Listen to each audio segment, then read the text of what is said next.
What's up, guys? Squills Cards back here with another video, and today I got another part of the top 15 prospect series for every MLB team going into this 2026 MLB season. And today got the San Francisco Giants.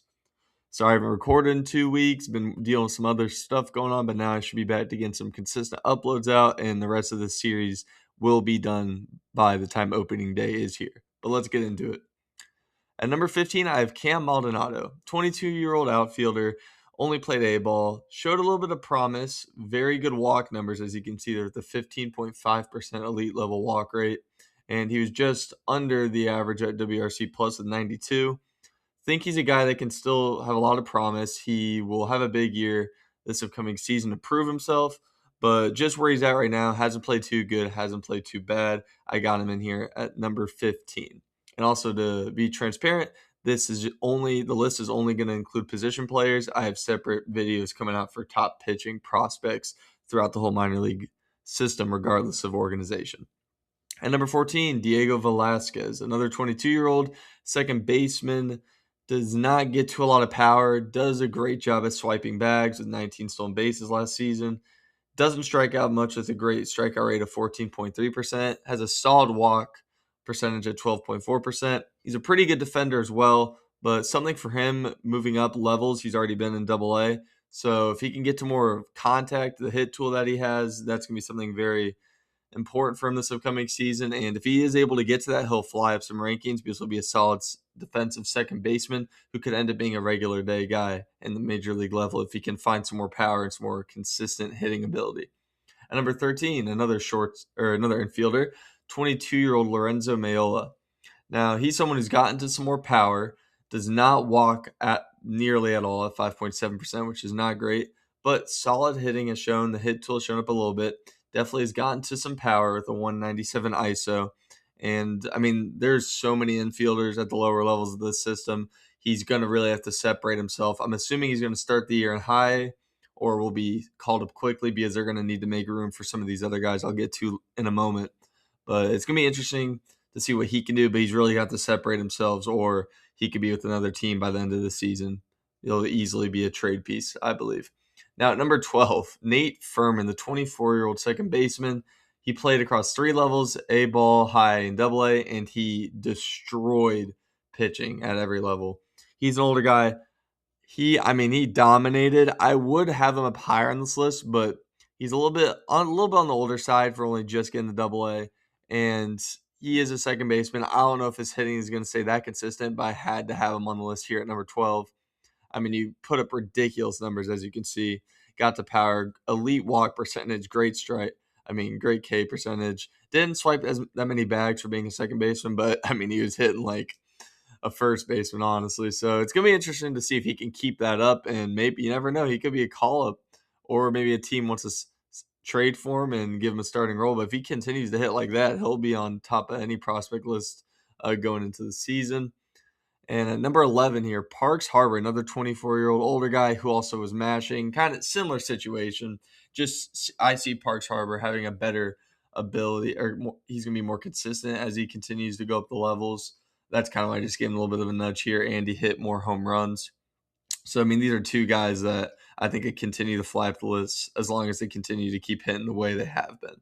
Now, getting into my top 10, we got Carlos Gutierrez, a very well-rounded young outfielder, 21 years old, only played an A-ball this past year in 2025, but going into this season, this is a guy, if you continue to put up numbers like this, swipe a ton of bags, play good defensively, and have good walk rate and a great strikeout rate, it's going to be hard not to continue to promote him. So this is someone I'm definitely interested to follow, just like Trevor Cohen here at number 9. Very similar numbers, as you can see. They both don't get to a lot of power, but the hit tool was there, over 300 averages, which is very solid, and great strikeout rates. Trevor Cohen did walk almost 3 percentage points better, which is something really good to see for somebody in the lower levels of the minor leagues. At number 8, I have Daniel Susac, former first-round pick for the Athletics, but he's trying to find a new stride here. He had 18 home runs in AAA last year. Very impressive stuff. He's just going to need to improve on the walk ability. The hit tool's somewhat there, but the power is something that's good to see, especially at the catcher position.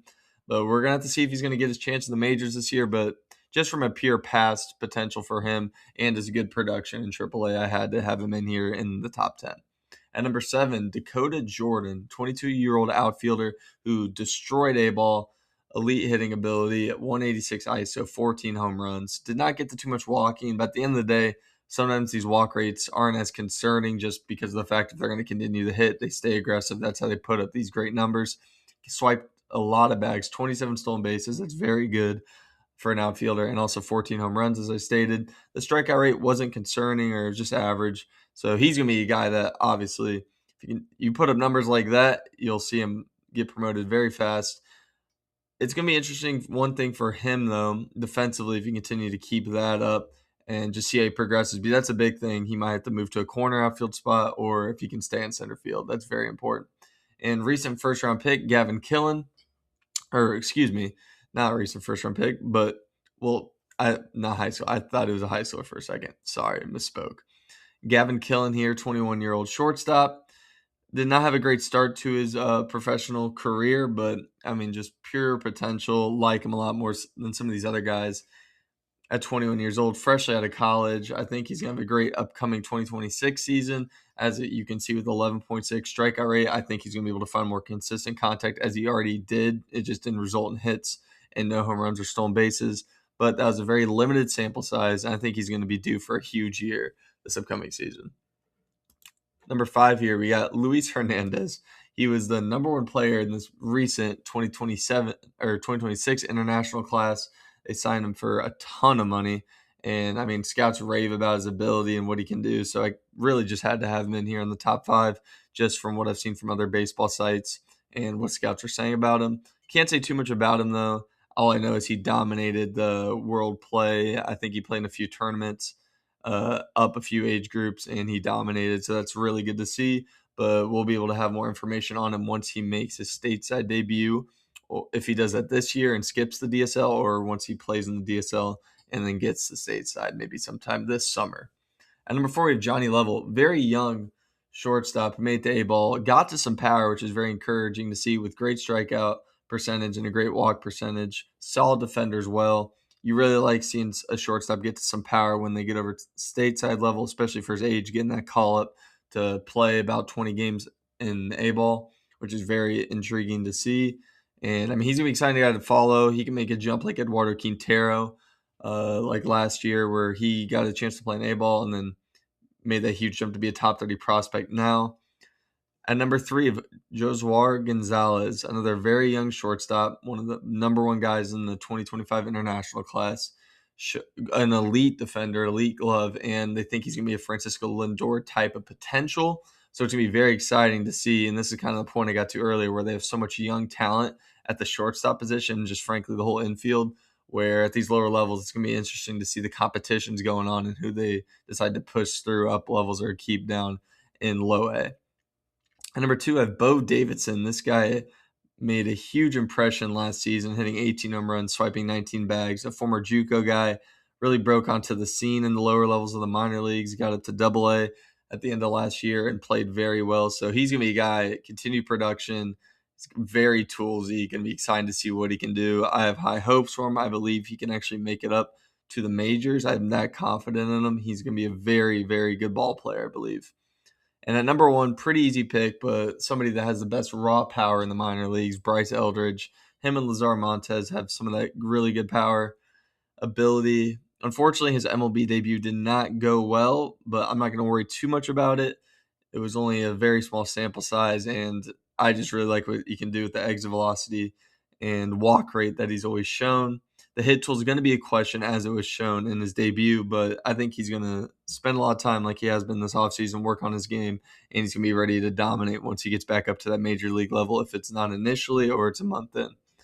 But that's my top 15 prospects for the Giants organization. Make sure to comment, like, and subscribe. Appreciate it a lot. And I'm doing a giveaway of 500 subscribers, or I'm giving away a box of 2025 Bowman Breakers Delight. So stay tuned for that, and like and subscribe. See ya.